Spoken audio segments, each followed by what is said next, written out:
Hello, and welcome to a brand new series on my political channel, hosted by me, Ben Fleury.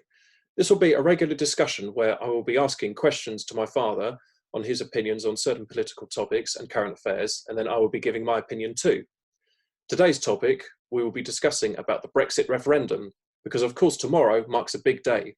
MPs will be voting on Boris Johnson's Brexit deal, which we'll go through, and then on the 1st of January 2021, we would have finally left the European Union and Brexit will be done.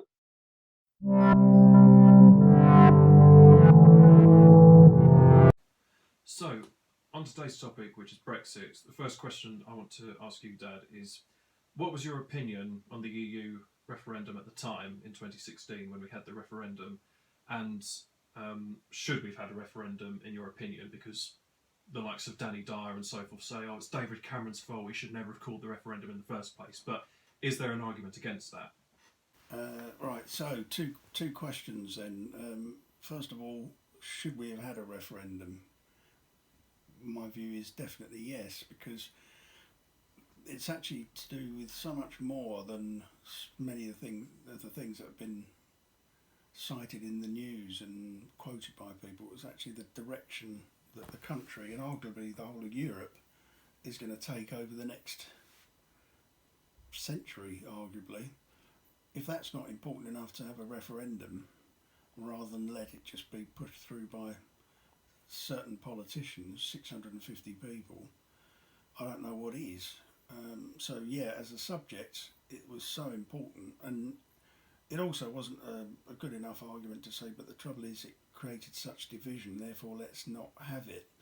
It was never a good enough answer, because if you hadn't had it, what route would you have followed? Presumably it was just to stay in. So those who wanted definitely to veer off in a certain direction would have been stopped from doing so, and we would have marched inexorably to ultimately what a lot of people see as a European superstate. And that's unfair and it's wrong. And I also thought that it was very wrong of John Major. It was, whilst at the time I had a lot of time for John Major, I thought he was a good Prime Minister. Since then, and also reflecting back on what he did in Maastricht in the early 90s, to basically gag any dissent and to change from the EEC, which a lot of people were actually happy for. That's what we voted to remain in 1975, but to change it to a political project without going to the people to ask them that specific question, he lost a lot of legitimacy, in my view. Well, that's what led to the likes of the Referendum Party and Nigel Farage. Had he given a referendum at the time, things probably would have been different. Exactly, as the name suggests, we should have had a referendum, and I don't think any true Democrat really could argue against that. Yes, you can always say, oh, well, let's leave it to a general election and, you've got to vote for whatever the party wants and all the rest of it. But no, there are some questions that are so big that they transcend party politics, and this is definitely one of them. So the answer is yes, we definitely should have had a referendum. And actually, to be fair to David Cameron, in his autobiography, he does make the point that if he hadn't put it forward to have a referendum when he did, because of the way Europe was going, particularly the French and the Germans pushing us to ever closer union, at some point we were going to have a referendum anyway, so it might as well have been then rather than another further 10 years down the line.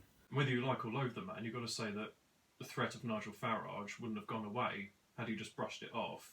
No. How many more votes would he have had to have gotten and support him/UKIP? How many more would he have had to have gotten until there was no longer a majority parliament or a serious threat?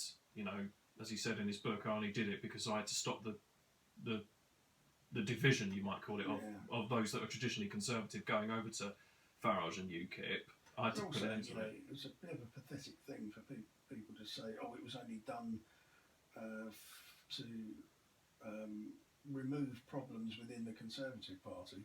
I would have thought that the future of your country and which direction it and Europe is taking is a lot more important than some internal faction fighting within the Conservative Party that's disingenuous and ill thought out, in my view, an argument. I mean, that's brought me on to a bit of an improvised question that's just come in. What I really detested looking back on it was the division and, the division in each party, and that there was no. Particularly the Labour Party, they shouldn't have made it a party policy on Remain or Leave. They should have repeated what happened in 1975, which is to say whether you're an MP, a Labour voter, or a member or MEP, it's entirely up to you which way you vote in this binary choice. Because, when you look at the Leave side, you had Nigel Farage and George Galloway, two people who never got on with each other, but were so passionate about this one topic. They said, let's put our differences aside, our political difference, and go for this one thing. Whereas then you had, on the Remain campaign, you had Jeremy Corbyn and refusing to get on the same side as David Cameron. Yeah, but I think it's wrong to say it was a Labour Party problem. It was equally as much of a problem in the Conservative Party. Why David Cameron didn't do what Harold Wilson did and say, as the Prime Minister, this is an open vote. You can go which side you want. The government will be taking a view that in 1975 they said, yes, we think you should vote for our revised deal, because they're the ones who negotiated it, and that's fair enough. But he was also far-sighted enough to say that this is not a party political issue. It shouldn't be. No, it's never. Actually not to do with traditional left and right, really. And there were, many people, as the Labour Party found out in the end, who were suspicious, at the least, of the EU, to want to pull out of it. So really, no, it wasn't just Labour. I think the Conservatives, God knows what the Liberal Democrats, were there any Brexiteers in their ranks? But what if you want to be independent from Scotland and independent from the EU? That's even more difficult. Well, yeah, or the SNP. I mean, well, again, there's a good argument from the SNP side of things. If you look at what their name is, the Scottish National Party, and it was forged in the time when they wanted a fiercely independent, separate Scotland. Tagging on within Europe is really a sort of latter-day thinking. And, there are perhaps some people in Scotland who want to have an independent Scotland outside of the EU. Where was their voice? Why couldn't they have a voice? Why did they have to be horsewhipped by the party leaders into trying to advocate the view that the party leaders wanted? That wasn't right. It should have been. It was. I remember being around. And it was just at the time I was taking an interest in politics, so I would have been 14, and listening to the subjects. And looking back now, I thought it was so much healthier discussion, because there wasn't the tribal party politics involved. And that arguably meant there wasn't as much division then as there was in 2016. So, perhaps party political leaders could learn something from that in the future. We'll come on to that onto another video, but my next question is, which way did you vote, interestingly, in this referendum, and why? Well, I want to say first of all that unlike the media that blurts out Remainers or Leavers, I think they have it completely wrong. They assume that you're on one side or the other. And I hazard an educated guess, that 20% of people were on the Nigel Farage, definitely we have to leave, for various reasons. 20% were on the Alistair Campbell, Tony Blair, European religion side. But I would say a minimum of 60% of people in this country were probably like me. They felt actually there was an argument both ways, and you shouldn't just be passionate about it. Something wrong with saying, I have sort of these thoughts, but I also doubt those thoughts as well because of what some of the other side is having. And I try and liken it more to when I was a kid. the thought of going on my first holiday abroad and getting on an aeroplane and going to a hot country like Spain, which we did, to Benidorm in 1973, where it had palm trees when I landed in April and it was hot. I couldn't believe it. On the other hand, I'd had a fantastic holiday in the Isle of Wight as well. And if someone had said, right, what do you want to do? Go down that route of going to Spain and a foreign holiday, because that's best, or going to the Isle of Wight, you know, where it might rain and be English weather, which would you do? Now, I probably would have said, I'll go for Spain, actually, because it's so different and it's warm and it's going to be great, and, you know, I'm going to see oranges growing on trees and everything's brilliant. But we could have got stuck at the airport. You know, we could have had freak weather in Spain. There might have been a fantastic, wonderful summer holiday in the Isle of Wight. I might have met a fantastic girl there or whatever. You never know what could have, come out. So there's not always a definitely that is the best route, definitely that isn't the best route. And you sometimes have to sit back and say, look, we've got this, it might actually be the right route, let's make the best of it. There aren't enough people, I don't think, that are interviewed on television, the main media and the politicians who think that way. They are programmed to think, I've got to state everything that way is right and everything that way is wrong, because they think they're weak otherwise. But I think most people who voted in this country were much more reasonable than the politicians that we see on television. They say there was an argument both ways. Let's go with what the majority wanted. Yeah. And to come back to your question, at the time even when I went into the voting booth, I was 51-49. In Remain, or just in favour of Remain, and the reason was I still had some words from my late lovely dad, who in 1975, though he regretted it afterwards, voted to remain in the EEC as it was then, because he said, I lived through the war, and to me the most important thing is peace in Europe, and I see this as one step closer to doing that. And that was a very noble reason to vote to stay in. And it was a noble reason in 2016 as well. Yeah, it was brought out. So, to me, and I think to a lot of people, it wasn't a question of, am I economically going to be 500 quid a year better off if I stay in, or this or that.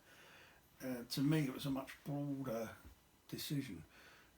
That didn't mean I didn't have doubts.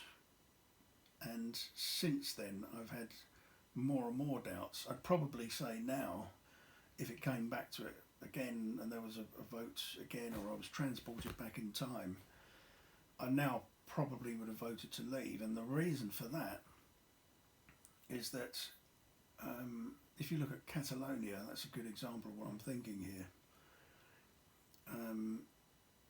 One country, Spain, with several states within it, some who want to be independent, Catalonia just being the latest one, that got to the point where the local government there decided they wanted to take matters into their own hands and put a referendum out there to their Catalonian voters, and the central government took umbrage to that, and it ended up with police from Madrid smashing up ballot boxes in front of old grannies. And so there isn't just necessarily peace and harmony if you have one massive super state. Humans aren't like that, and I think that's probably what I've learnt more from my idealist times in the 1970s, when I thought, yeah, we had one European super state, that would be wonderful. Because people do have a certain identity need, and, you know, are people in, I don't know, Blackburn really going to be interested in who the candidate is from Bulgaria, who might be the one standing for President of the United States of Europe in a few years' time? Probably not. So we have much greater diversity in Europe than they do in America. So I think that civil war could be a realistic possibility in 30 years' time, particularly if politicians don't do things with consent because they feel they know better. So if it's softly, softly catchy monkey, just keep eroding national powers, and so ultimately there's one European superstate, and a lot of people in some countries, what we now call countries, they might even call them, you know, counties almost like we have here, Kent, Essex, and you know, Aberdeenshire. You know, if people want to pull away because they suddenly say we haven't been asked for this, we don't want it. Could you have Catalonia on a much bigger scale, perhaps Greece? And then within that country, you'd have people saying, well, no, you can't take away European citizenship from your fellow Greek residents. And then others saying, well, no, I'm Greek, I'm not European. No one told me I was going to have to sign up to the way the European Union treats us. And that is a big, big tension in itself. And you know, we've had in the last 30 years civil war in Europe. You know, you ask the people of Yugoslavia if civil war is any more civil and acceptable than international war. No, it's not. And so I don't think the war and peace ticket is enough now to make me vote 51% in favour of it. Yeah, no. So, well, if you were asked the same question tomorrow, I'm assuming you would have ticked leave. I think now I would tick leave, particularly as it really sticks in my guts what the EU did in Ireland. I think it was 2008 for the Lisbon Treaty. And when I see that lady politician, the Irish one, who is was the deputy, I think, commissioner, and she was on Question Time, and they had to change the Irish constitution, which could only be done via a referendum, to be able to sign up to the Lisbon Treaty of more integration. And Sinn Féin, you know, Gerry Adams and all that lot, were against it. They wanted Ireland to be its own individual independent country. And the vote went something like 56 or 60% in favour of maintaining the constitution, which meant that Ireland couldn't progress into the Lisbon Treaty. So what did they do? Ask them again. They asked them within about 8 months again, exactly the same question. But by that time, of course, a lot of money and pressure had been put on the change vote. And in the immortal words of Gerry Adams, why on earth did we have the first vote? What was the point of it? If it was lost, we were only going to have a second vote. What was the point of having the first one? And that was a very legitimate thing to say.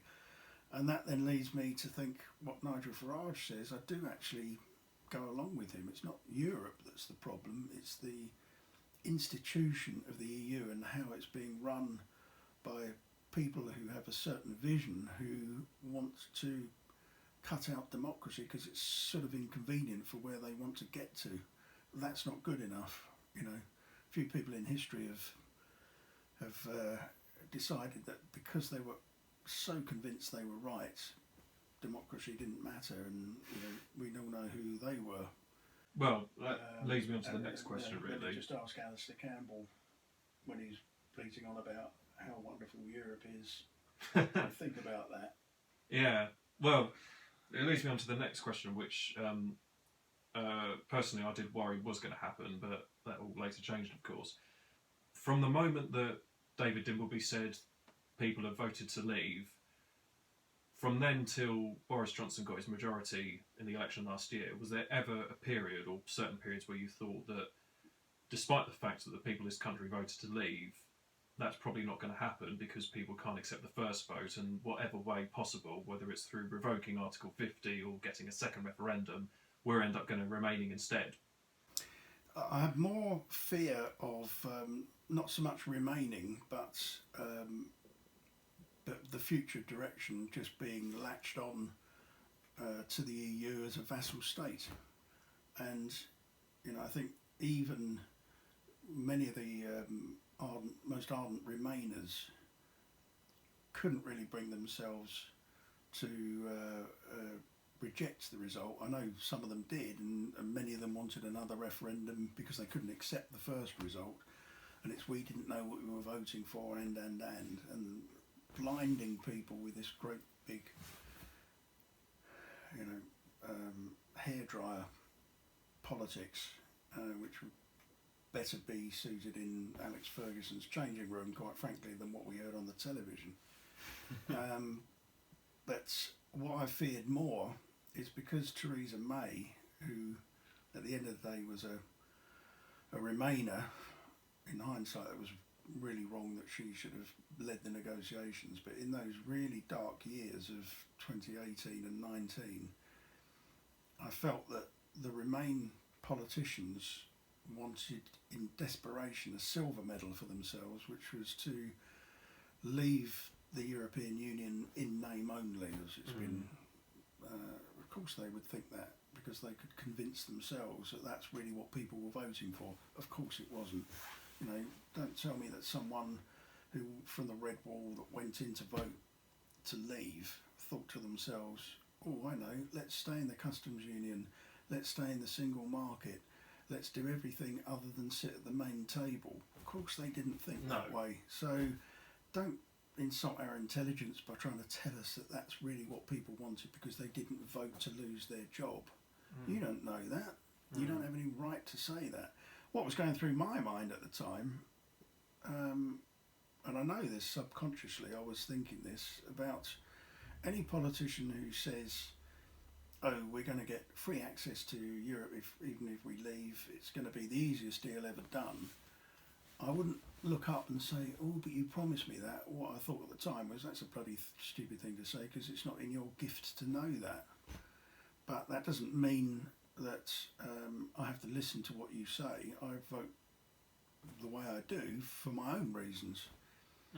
And so what I did fear in those days, and I'm really pleased the way it turned out. Ironically, I'm really pleased that Gina Miller did what she did. Yeah, reluctantly I am as well. Otherwise, Theresa May's deal would have been on us now, and we'd have been going, oh my God, we're locked into something forever from these lightweight politicians who are just begrudgingly giving us what they think is their second best prize.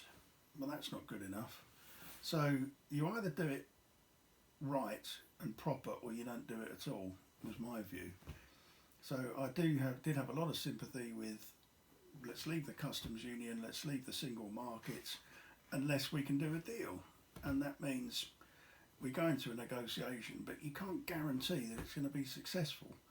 The most ridiculous thing that most sensible, normal people would have, I'm sure, been shocked at was when all these politicians wanted to vote for no deal being off the table.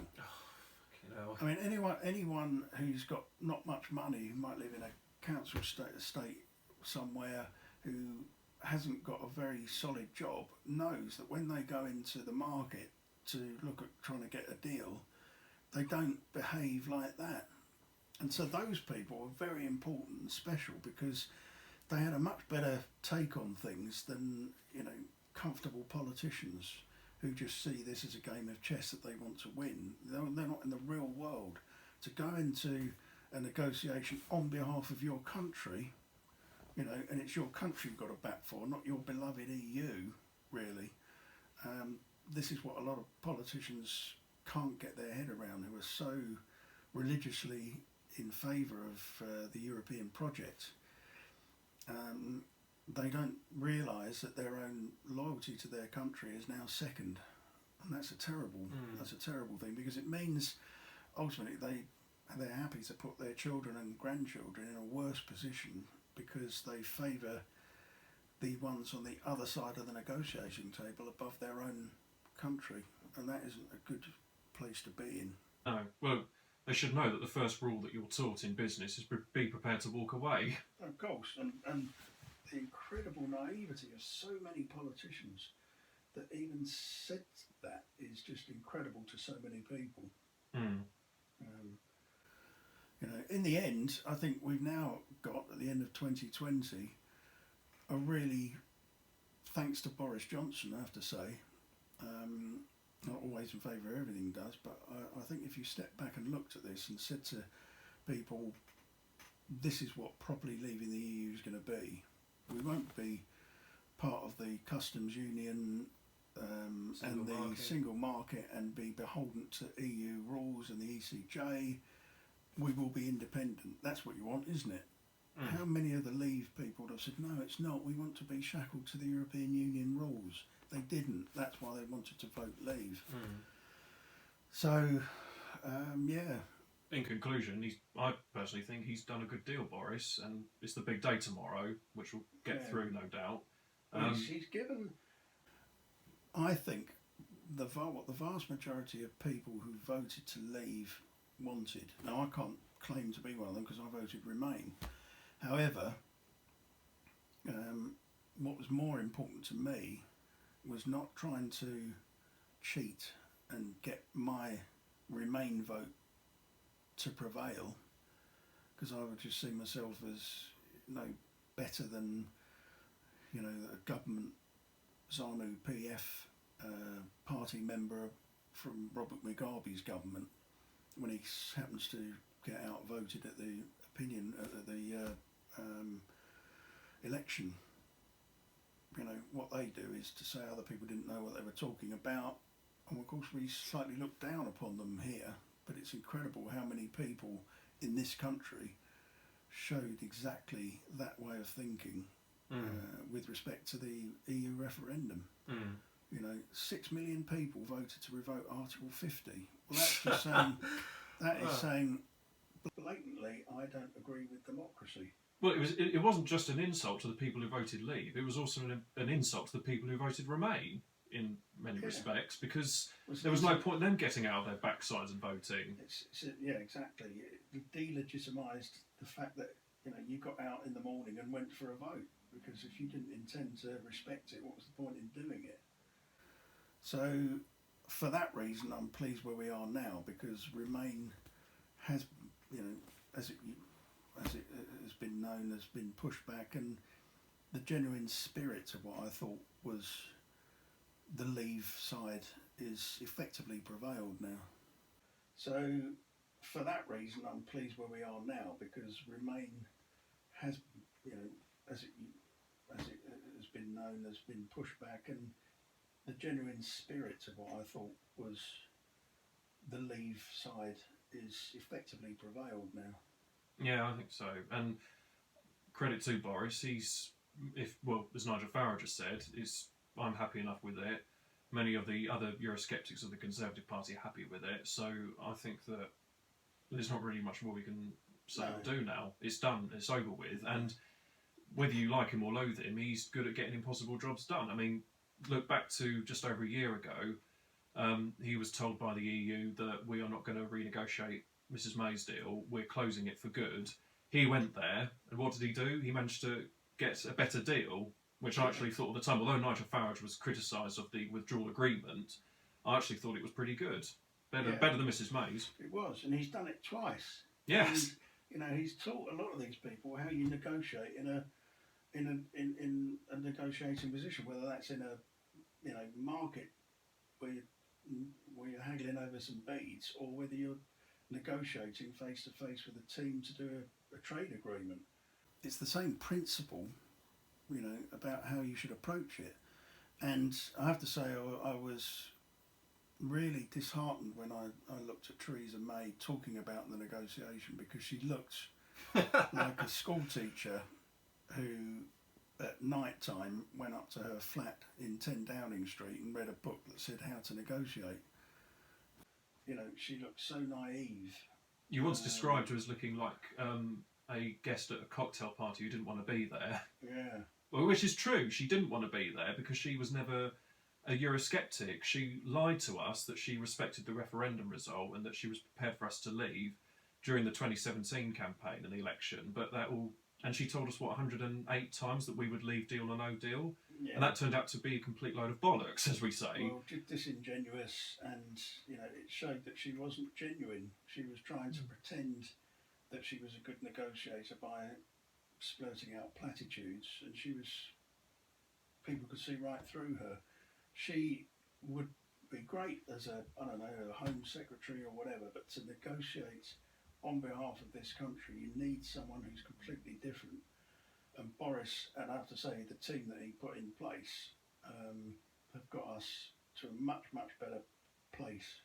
Well, that's what's impressive about him, is that he may be a career politician and people slag him because he's Eton-based, but he's got the skills and abilities of how a businessman works. Like, we've just talked about how Theresa May didn't want to be in the negotiation rooms, and she looked all awkward. She didn't want to be around Jean-Claude Juncker and so forth. Whereas Boris went in there, shook hands with them, spoke in their language, had a good laugh with them. He showed how to get people on your side and how to win the fight with a very clever tactic, and he's just proven that with this deal. Something as fundamental as that, as the fact that in the end he was the right man in the room, or right person in the room, has set us up into such a different path for the next 20, 30 years than what it would have been had Theresa May stayed there. So I'm thankful to the Labour Party for voting against Theresa May's deal, along with all those ERG people and the SNP, thank you very much, because you've got us into the position finally that I think we really should have been in terms of respecting the people that voted no or to leave in 2016. Precisely. Thank you so much for watching today's video. Please make sure to like, comment, subscribe and share, etc. Join me and my father the next time, where we will be discussing the future of the Labour Party and whether or not it can survive. Until next time, take care.